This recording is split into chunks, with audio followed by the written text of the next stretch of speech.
Assalamu alaikum warahmatullahi wabarakatuh. Idan kana so ka tura coins daga Binance zuwa Binance ba sai ka je ka bi ka tura ta wallet address ba. Za ka yi amfani da email ko phone number ko UID na wanda za ka tura cikin sauki. Yanzu shine zan nuna muku yadda za ka yi farko idan ka shigo Binance ka ga nan wajen saman nan shi za ka shiga. Ka taba shi. Idan ka taba sai ka zo ka taba send wannan. In ka taba send. To ka ga nan email or phone ko Binance ID.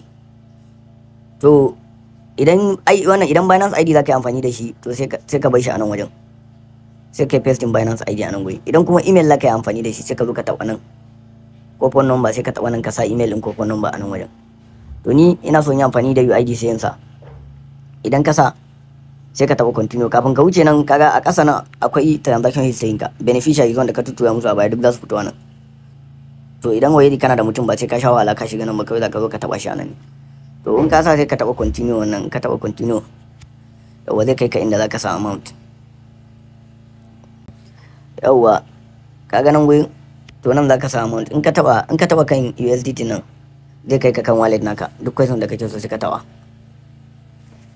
To in selecting USDT kaga idan ka taba sai ka danna amount, sai ka sa amount da kake so sai ka danna continue, ka je ka yi authenticating sai ka tura mishi, shikenan cikin